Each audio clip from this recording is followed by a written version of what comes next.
Teste de microfone. Alguém me escuta, por favor? Deixei o micro está sem som. Estou vendo que um monte de gente aqui. O Wonder, não consigo ouvir. Amélia, Vinícius, Marcelo, Rodrigo, bom dia. Agora, vocês estão me ouvindo? Ver se alguém responde aqui. Eu coloquei o áudio direto da webcam.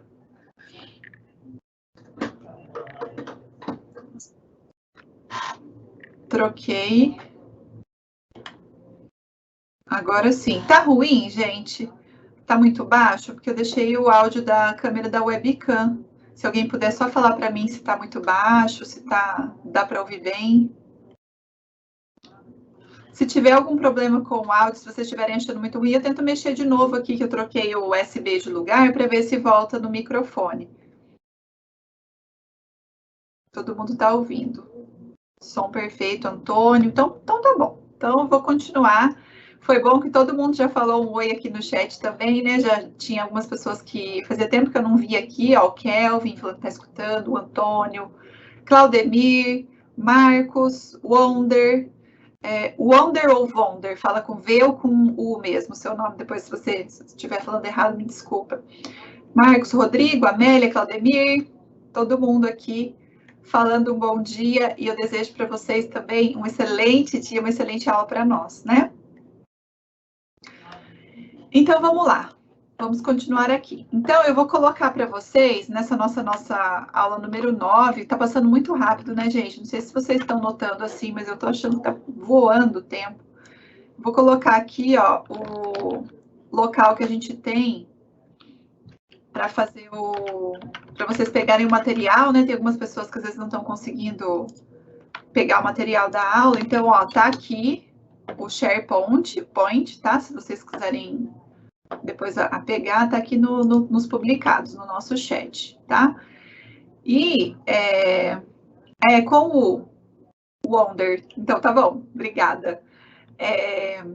Eu tô colocando então o material aqui, tem bastante gente me mandando e-mail falando sobre algumas atividades, sobre prova, mas não sou eu que controlo tudo isso, tá, pessoal? Vocês têm o sistema de vocês aí, onde vocês têm que postar essas atividades, né, fazerem o que precisa fazer, eu só saio daqui com a aula mesmo, tá bom?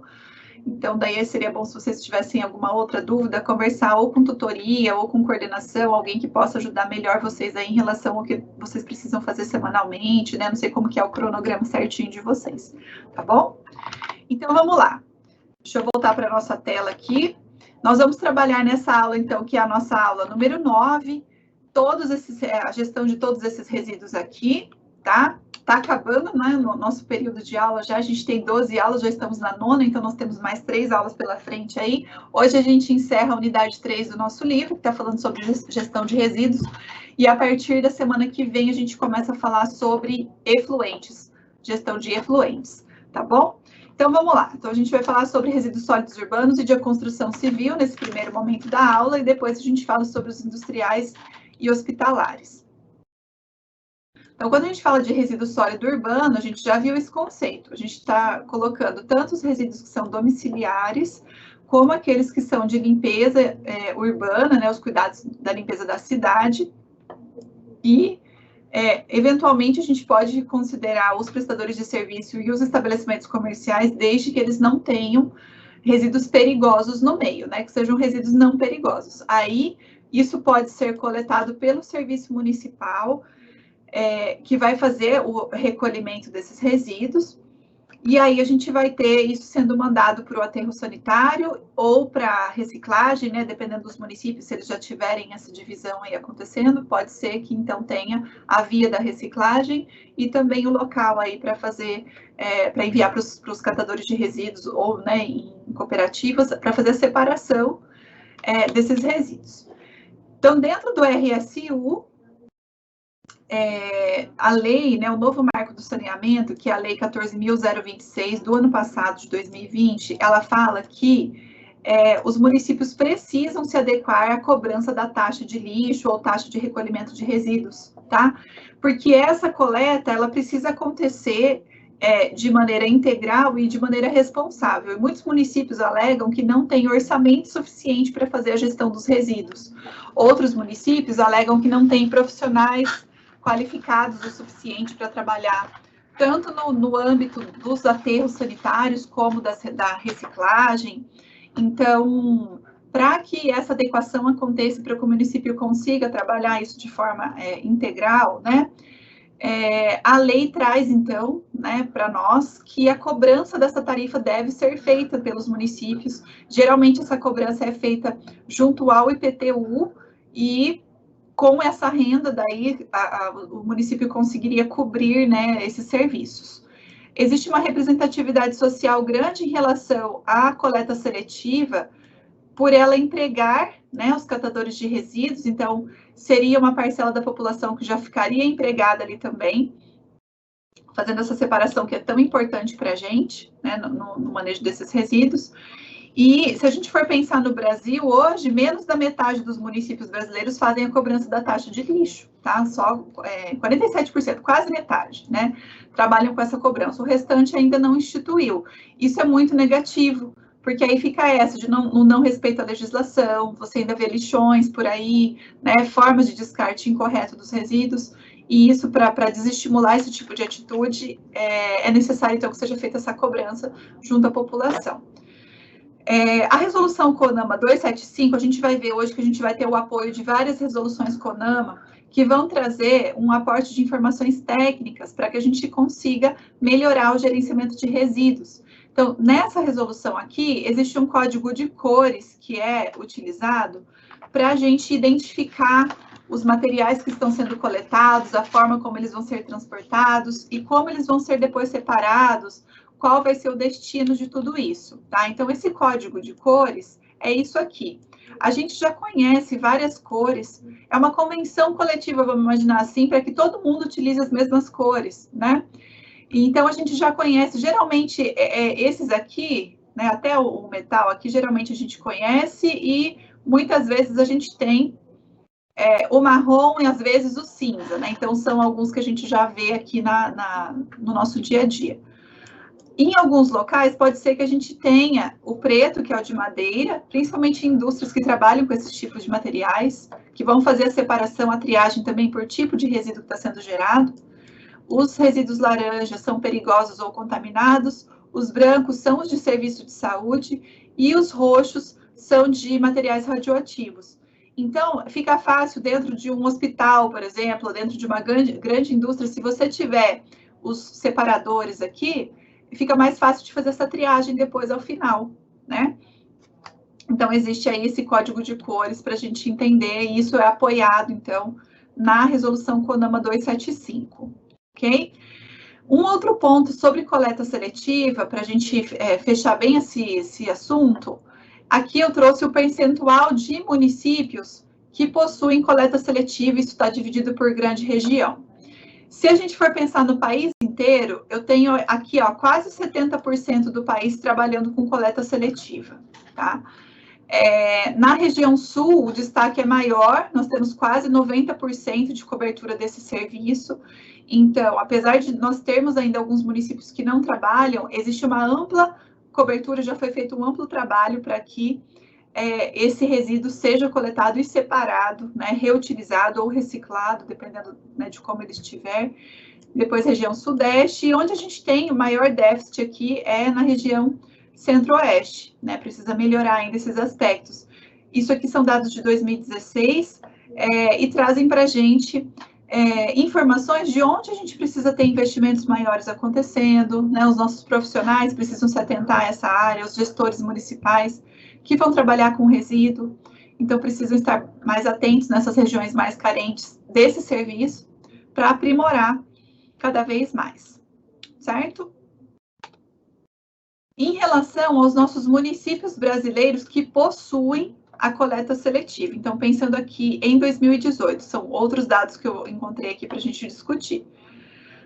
78%, então avançando um pouquinho mais, né? 2 anos à frente aqui, 2018. 78% sem coleta seletiva, 22% com coleta seletiva E isso aqui quer dizer a quantidade de municípios, tá? Então, ó, em 2018, a gente tinha, do montante que são 5.570 municípios, nós tínhamos 1.227 municípios trabalhando com a coleta seletiva. Isso aqui representa a quantidade de municípios, mas não quantidade de resíduos, tá? Porque se a gente for pensar que a região sudeste, por exemplo, tem São Paulo, né, tem outros municípios que são grandes e geram bastante resíduo, e eles estão dentro dessa cobertura, então a gente tem uma grande quantidade de cobertura de resíduos acontecendo, tá? Mesmo que a quantidade de municípios seja pequena, só para a gente entender essa relação.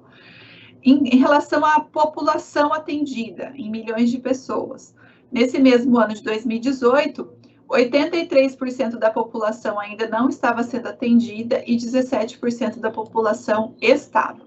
Por que eu trouxe esse gráfico aqui com essas informações?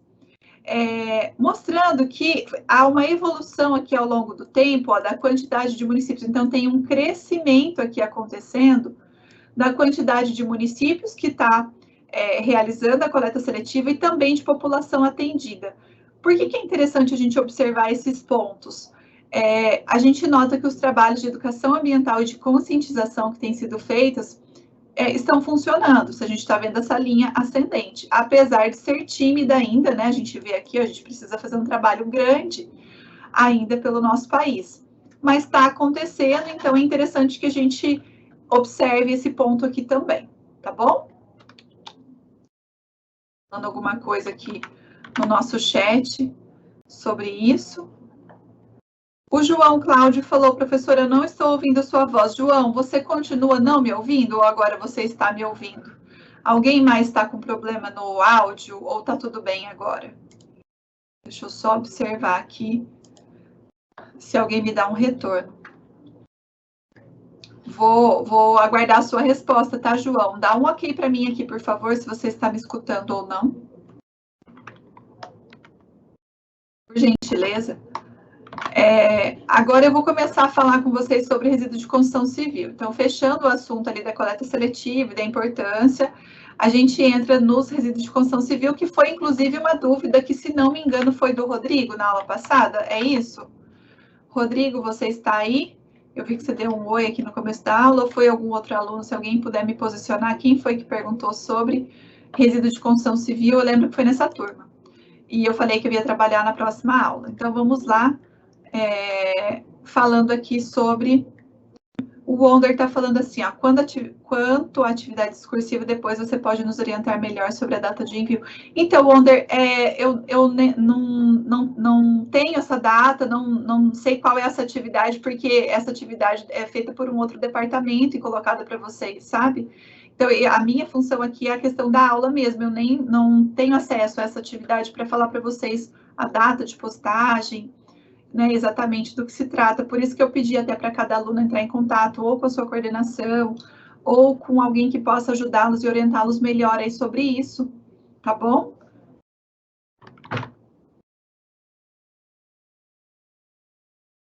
Falando aqui sobre os nossos resíduos de construção civil. Então, eles são provenientes de atividades que vão estar diretamente aí em relação ao nosso crescimento econômico. Todo mundo está construindo a todo momento, todo mundo está reformando. E esses resíduos, eles podem ser absorvidos por outros setores, sejam setores industriais, sejam os próprios setores de construção civil, por meio da reciclagem dos materiais, tá?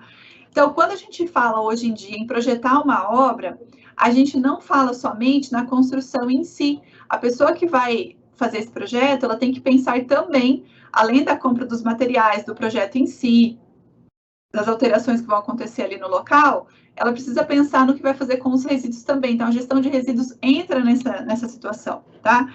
E para ajudar nesse exercício de construção, né, de o que fazer com todos esses resíduos, existem, então, várias resoluções que podem ser seguidas, que vão trazer essas diretrizes, esses critérios, esses procedimentos para gerenciar esses resíduos. Aqui nós temos outras alterações que, ao longo do tempo, foram sendo incorporadas, porque a resolução que a gente tem, 307, se não me engano, se alguém puder me ajudar aqui com a data, é do ano de 2000 e... Deixa eu ver se eu tenho aqui. 2004. Se alguém puder colocar para mim, por favor, na internet, resolução CONAMA 307, só para ver a data, que eu não coloquei aqui junto para vocês, mas só para a gente observar que quando sai uma resolução, ao longo do tempo, ela vai sendo melhorada. Vejam que aqui, ó, outras resoluções ao longo do tempo foram sendo elaboradas e trazendo outros aportes de conhecimento aqui, tá? Deixa eu ver se alguém está me passando aqui. Vou aguardar se alguém consegue me dar a data aqui, ó, de quando foi feita essa resolução, tá bom? Então, essa resolução, ela traz para a gente os principais direcionamentos em relação aos resíduos de construção civil e o que a gente pode fazer para minimizar os impactos ambientais que são ocasionados pelas atividades de construção. Lembrando que quando a gente está construindo uma obra, né, ou que a gente está reformando, que a gente está fazendo essas alterações, os resíduos que vão sendo gerados, nem todos são iguais. Então, dentro dessa resolução, existe uma classificação, uma divisão que a gente consegue observar. Ó, o Rodrigo me trouxe aqui, do ano de 2002. Obrigada, viu, Rodrigo? Obrigada pela informação. Então, a nossa resolução 307, do ano de 2002, vou até colocar aqui junto, que depois recebeu também outros complementos, ela traz uma divisão de classes de resíduos. Então, a gente vai ter uma divisão entre classe A, B, C e D. Na classe A, né, tanto a classe A quanto a classe B são resíduos que podem ser reutilizados ou reciclados. E depois as classes C e D, a gente não consegue fazer esse procedimento, tá? Então, ó, na classe A, são os resíduos que você vai conseguir tirar dos processos de demolição, de construção, de uma forma geral, né, que vão trabalhar com pavimentação, com infraestrutura, ou ainda os que, né, são de terraplanagem, aqueles que são de demolição, de reparos, pequenos reparos, reformas, alguns componentes cerâmicos, como tijolos, concreto, argamassa, restos de peças pré-moldadas, de fabricação dessas peças, né, de tubos, de meio-fios. Então, isso aqui pode ser reciclado, desde o solo lá que é removido para fazer, para deixar o terreno, né, num nível correto, até outros elementos que você vai depois, né, no processo de construção ali, retirando, como que a gente está vendo aqui, eles podem ser reutilizados. O que é feito com esses resíduos? Existem alguns municípios que têm ecopontos para colocar esses resíduos para que em algum outro momento eles possam ser reutilizados. Existem outros locais, aterros específicos para receber materiais de construção civil para uso futuro, tá? Existem usinas móveis que fazem a reciclagem desses materiais em determinados pontos, então é possível contratar, como se fosse um caminhão que tem triturador, que tem vários procedimentos ali, ele consegue fazer essa mudança, essa reciclagem já no ambiente local, mudando o aspecto de grandes peças para pequenas, que se tornam pedriscos, se tornam pó, né, enfim. E aí, isso vai poder ser incorporado ali. E também existe a possibilidade de, no próprio canteiro de obra, haver esse processo de reciclagem acontecendo, tá? Isso pode acontecer tanto com os resíduos classe A, como os resíduos classe B, mas os resíduos classe B geralmente são recolhidos como RSU, quando, por exemplo, eles são plásticos, papelão, papéis, sem qualquer tipo de contaminante. Quando se tratam de algum tipo de embalagem vazia, de thinner, de tinta ou algum material que pode ser contaminante, aí ele pode ser devolvido como logística reversa para o fabricante, por exemplo, tá? E outros resíduos aqui que não são perigosos podem ser transportados como RSU, dependendo da quantidade gerada. Quando é uma quantidade grande que é gerada, o gerador que tem essa responsabilidade, ele precisa contratar uma empresa para fazer esse recolhimento e essa destinação, tá?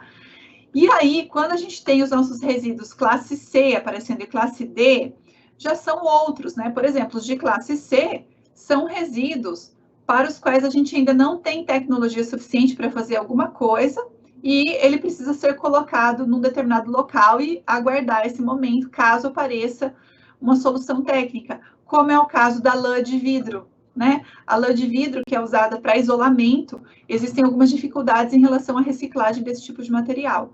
Então, nesse caso, ele poderia ir para um aterro especializado para receber materiais da construção civil, tá?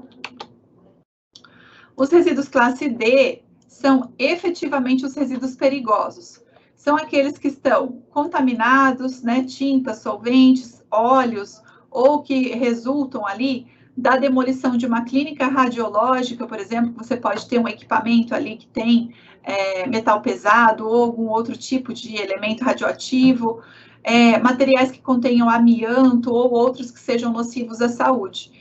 Notem que a gente vai tendo algumas alterações aqui de redação disso que eu estou falando, então a resolução é essa, mas a resolução 348 lá de 2004 trouxe aqui outras informações, então foi incorporando.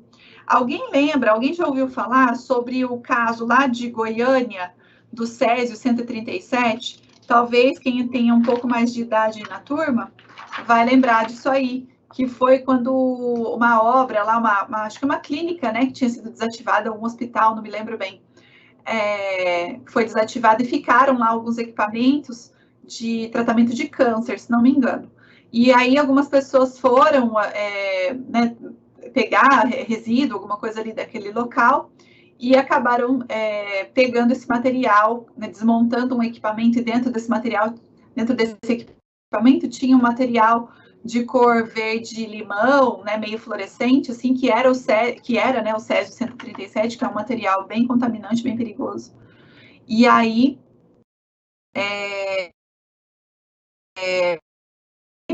né, teve muita coisa aí que realmente trouxe problemas para as pessoas. Então, isso realmente são resíduos perigosos que não podem ficar, né, ali no ambiente, porque eles podem trazer sérias consequências.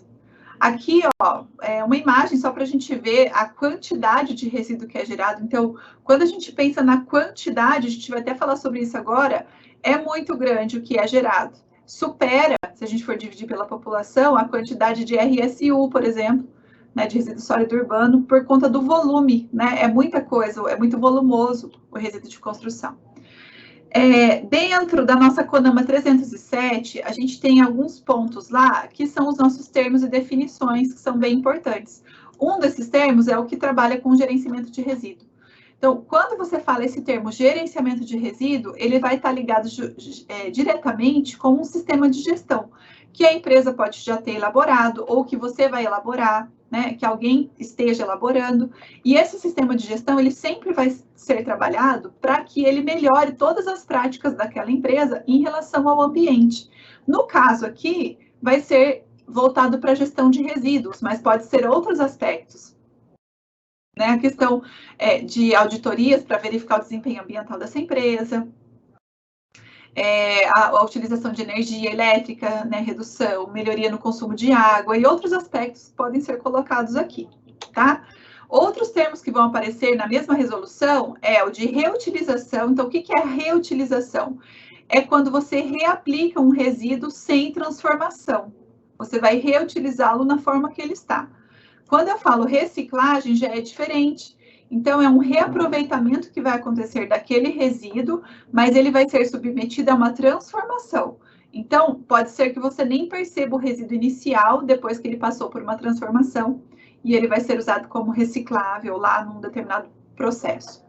E o beneficiamento é esse ato, então, que vai submeter um determinado resíduo a uma modificação para que ele possa ser utilizado como matéria-prima ou como produto na produção de algo, tá? Em relação ao resíduo de construção e demolição, que a gente chama de RCD.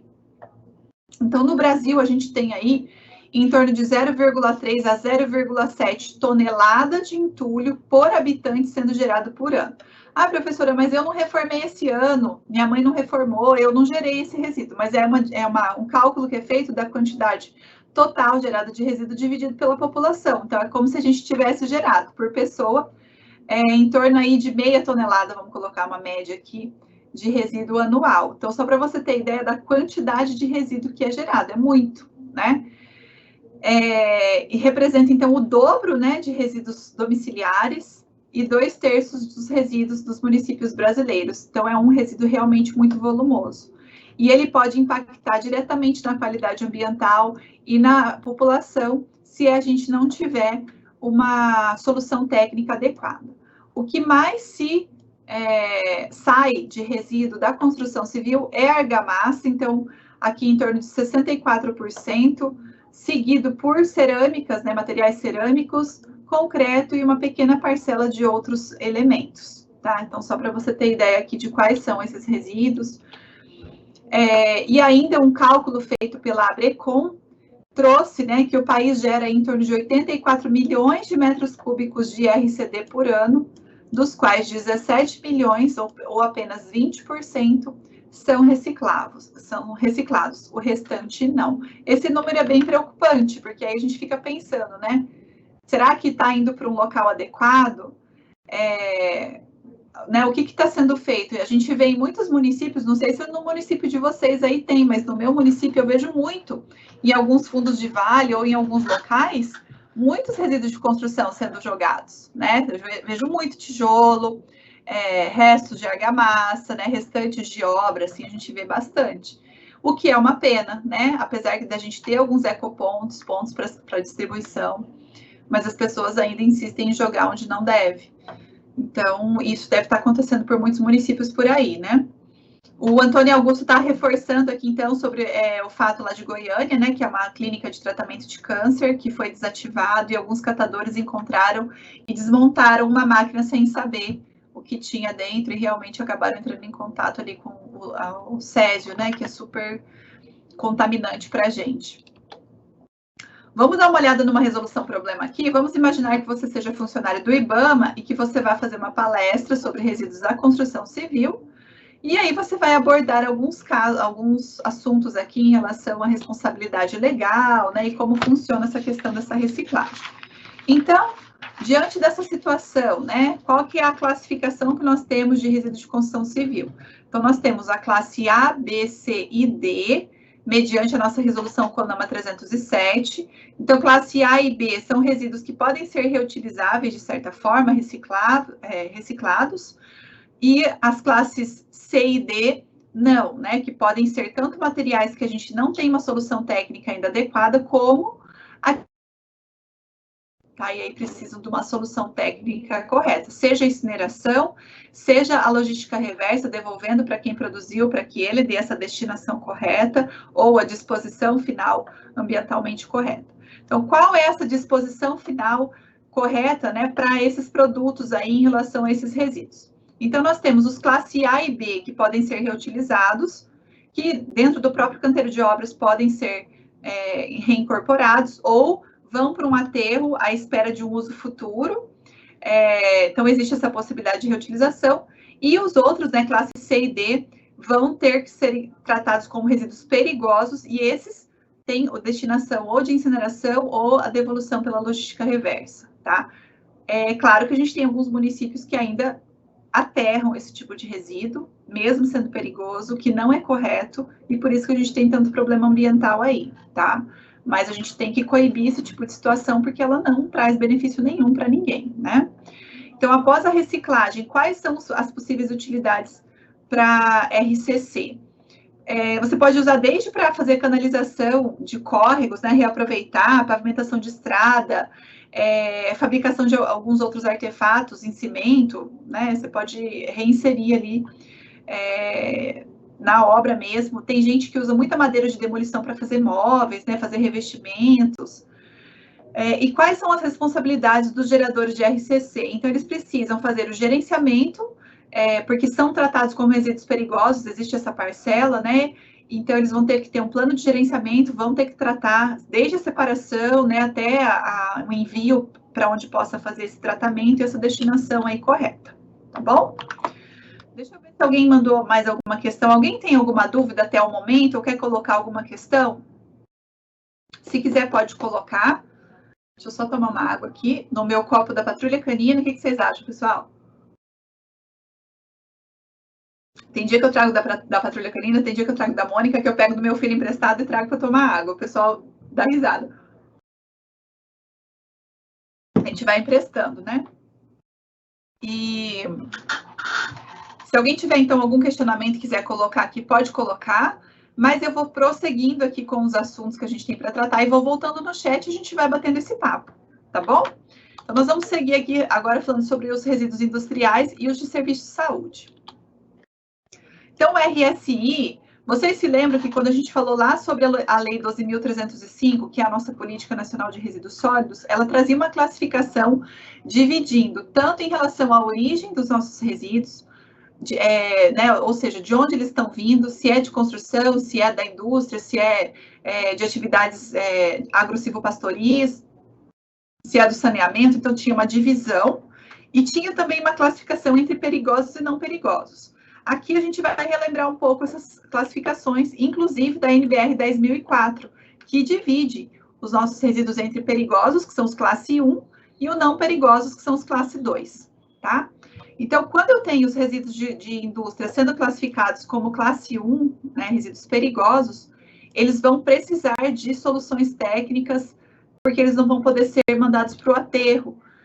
Então, nesse caso, o que a gente vai ter? A gente vai ter o apoio da nossa resolução CONAMA, nesse caso aqui a gente vai usar a CONAMA 313, deixa eu colocar aqui, que vai definir o que é um resíduo sólido industrial, tá? Então, o resíduo sólido industrial, ele vai ser todos aqueles produtos, né, todos aqueles resíduos que vão estar tanto no estado sólido como semissólido, que são inviáveis do seu lançamento ser feito na rede pública de esgoto ou mesmo ser mandado para um aterro sanitário. Então, a gente precisa de uma solução técnica adequada, inclusive para lodos que saem do processo de tratamento de água, de esgoto e aqueles que são gerados pelo controle da poluição. A gente vai ver isso nas nossas próximas aulas, o que é feito com esses lodos que saem de tratamento de efluente, tá? Então, essa resolução aqui vai trazer informações, ela um inventário nacional de resíduos sólidos industriais. Então, quem tem indústria vai ter que acessar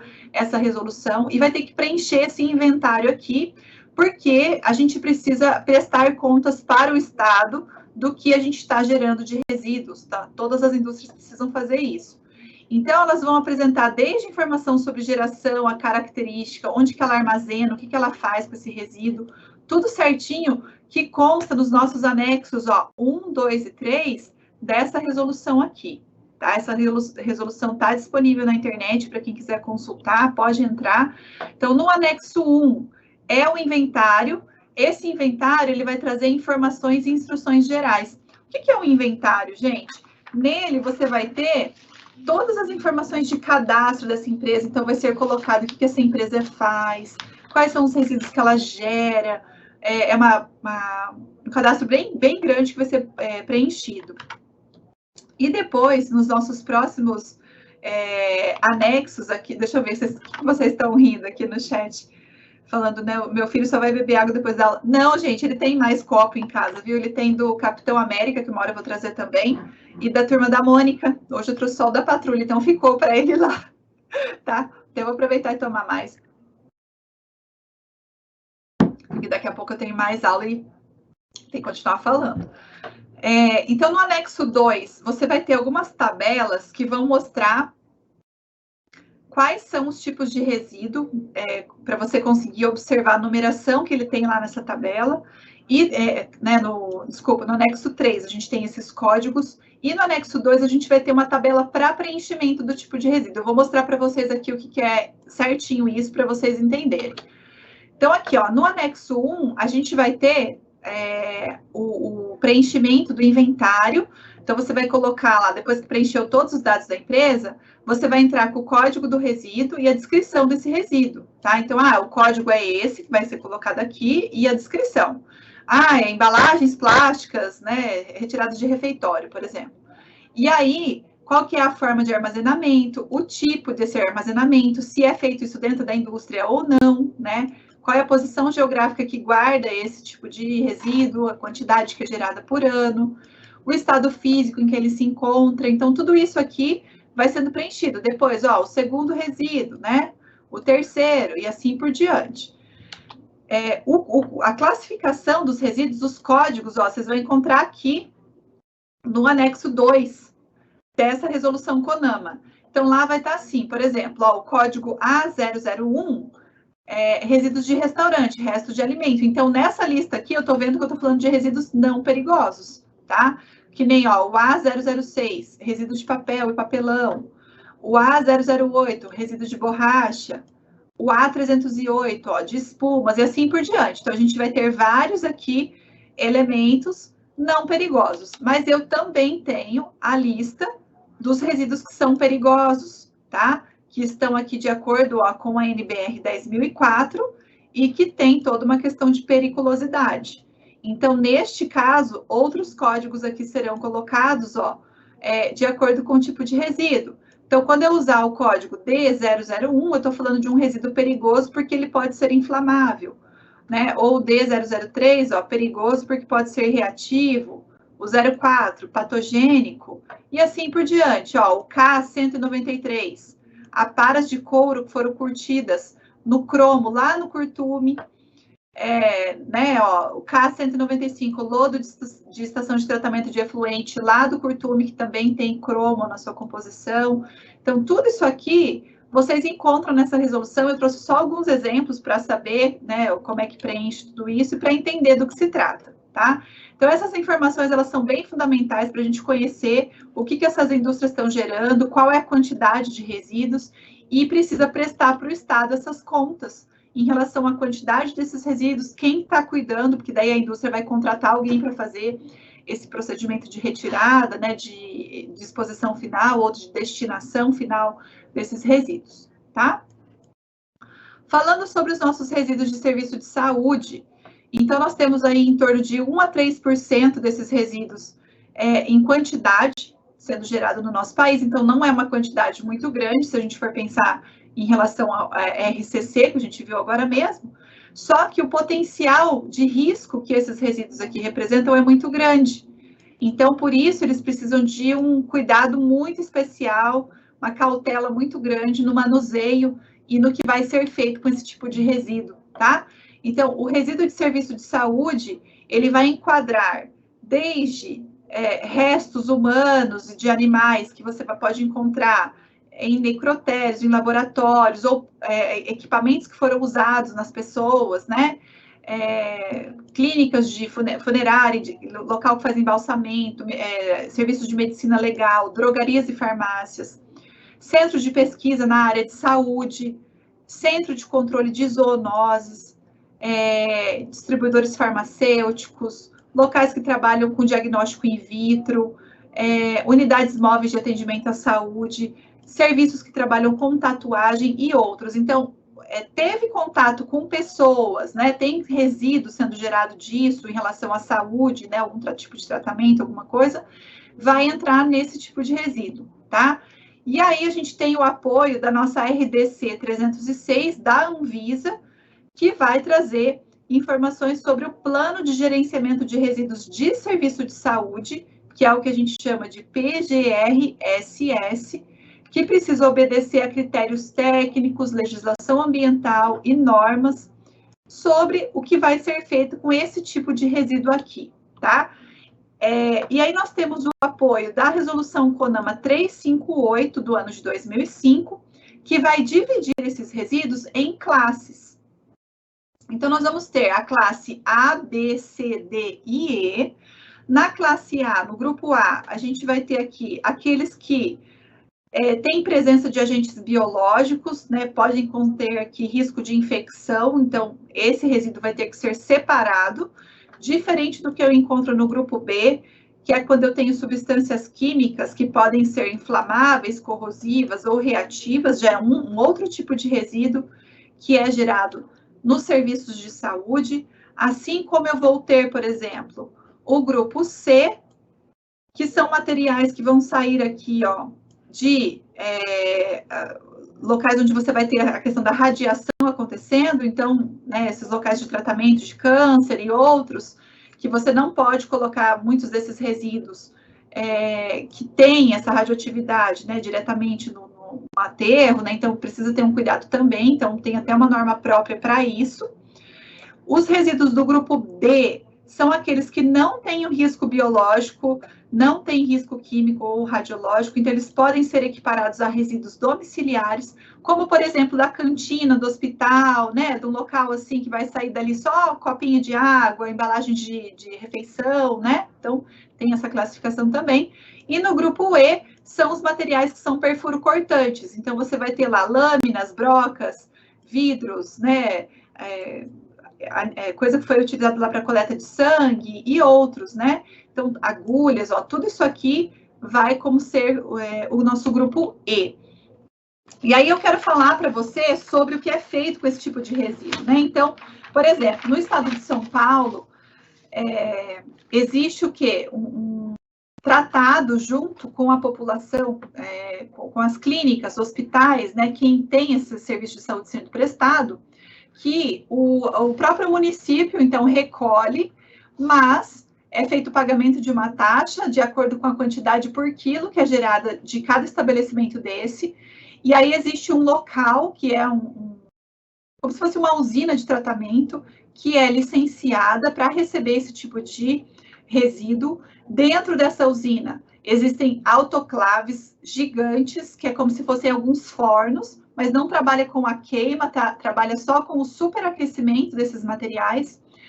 E aí esses materiais são aquecidos a uma temperatura aproximada, até próximo de 200 graus, 150, 180 graus, para que eles percam todo o seu potencial patogênico, né, para eliminar os micro-organismos que estejam ali. Então, essa questão da pressão, da temperatura que eles vão ser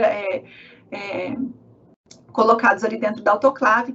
Depois, ele vai ser descaracterizado. Então, ele vai ser triturado, né? Ele vai sofrer uma descaracterização depois de ter sofrido esse superaquecimento, e aí sim ele vai para um aterro, que é um aterro específico de serviços de saúde, que é licenciado para também receber esses materiais.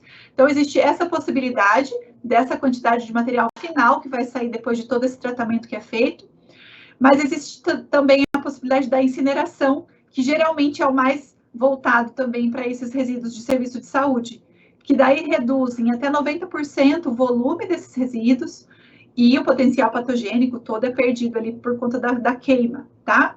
Então, a gente vê que tem possibilidade de tratamento. Alguns municípios, infelizmente, como eu já até coloquei aqui para vocês, eu já vi isso, né? Lançam incorretamente em lixão. Eu já vi resíduo hospitalar dentro de lixão, agulha com sangue, com algodão e um monte de vidros de soro, tudo jogado lá, cheio de vetores, pessoas na proximidade. Então, assim, é muito sério, né? Então, quando a gente fala sobre isso, realmente a gente precisa ter uma atenção muito especial, tá? Em relação à nossa situação problema aqui, então vamos imaginar que você tenha que montar um PGRSS para uma UPA, e aí você vai, né, discutir sobre o que é esse PGRSS. Então, ele é o Plano de Gerenciamento de Resíduos de Serviço de Saúde, que deve obedecer a RDC 306, a Resolução CONAMA 358, as normas ABNT 7500, a Resolução CONAMA 316, também precisam ser tomados como base para que esse documento seja montado, tá? Então, vou colocar aqui, ó, CONAMA 316, CONAMA 358, RDC 306, que daí é da Anvisa, tá? E outras mais que possam dar um aporte aí de conhecimento para que a gente consiga evoluir nessas questões aqui, mostrando o que vai ser feito, quem que vai recolher, né? Como que vai ser tratado os nossos resíduos. Opa, deixa eu voltar aqui um pouquinho. Deixa eu ver aqui se alguém mandou alguma coisa. Então, o Rodrigo está falando assim, sobre os resíduos sólidos que vão para galerias fluviais. Já observei muitas cenas de limpezas de obras e acabam que esses resíduos vão para as galerias. Tem alguma resolução sobre esse tema? Então, vamos só falar aqui sobre o tema. Existe uma diferença entre o termo pluvial e fluvial. O termo pluvial está ligado à chuva, pluviosidade, com a letra P. O termo fluvial está ligado diretamente ao rio, tá? Então, se a gente está falando da galeria da cidade, ali, que vai recolher a água da chuva, a gente está falando de galeria pluvial. Então, estou só colocando para você ter esse conceito também, às vezes vai escrever um projeto, alguma coisa. é interessante da gente colocar assim, tá bom? Em relação ao entendimento aqui do resíduo chegando, passando pela galeria pluvial e chegando até o rio, ou mesmo indo para o rio direto, que daí caberia o conceito de chegar, né, no ambiente fluvial de uma forma direta. A gente tem isso que acontece também, infelizmente, a falta de mata ciliar faz com que muitos desses resíduos adentrem o rio, o que é um problema, né? E aí, de acordo com isso, a gente acaba tendo essas interferências humanas no ambiente que são negativas e que trazem muitos problemas aí para a cidade. Então, a gente precisa de gestão nesse ponto. Muito obrigada, viu, Rodrigo, pela sua colocação aqui, pela sua observação. E a todos que participaram aqui na nossa aula hoje, tá? Muito obrigada, fico muito grata. Rodrigo, foi você que tinha perguntado sobre os resíduos de construção? Tirou as dúvidas hoje? Deu tudo certo? Só me aponta aqui, por favor, se ficou alguma dúvida, tá? Eu só vou fazer o recapitulando. Então, hoje a gente trabalhou com os nossos resíduos sólidos urbanos de construção civil, industriais, hospitalares, vimos a importância da coleta seletiva. E na próxima semana, então, a gente tem um momento para a gente continuar aqui, deixando já de trabalhar com os nossos resíduos e trabalhando com a parte de águas residuárias, que é uma parte que eu adoro especificamente, gosto muito. Então, a gente vai trabalhar com tratamento de esgoto, né? Bastante. Não foi você? Então, me desculpa, Rodrigo, estou falando seu nome toda hora achando que foi você. Às vezes foi até algum outro aluno que colocou aqui sobre a dúvida e eu estou insistindo, falando que foi você, mas muito obrigada. Você está falando hoje é a sua primeira aula. Bem-vindo, então, Rodrigo. Muito bem-vindo, viu? As outras aulas ficam gravadas para vocês terem acesso aí aos materiais, né? Para vocês assistirem depois, caso vocês queiram, né? Tenham dúvida. Eu deixei aqui na publicação o SharePoint. Vocês viram aqui? No nosso chat, tá o link onde estão os materiais que vocês podem ter acesso, os PowerPoints aqui, para vocês estudarem também, tá bom? Então, eu quero agradecer a participação de todo mundo durante a nossa aula e na semana que vem a gente tem um novo encontro para a gente continuar conversando aqui, tá bom? Um abraço para todos, aproveitem o fim de semana e a gente se vê no próximo sábado. Até!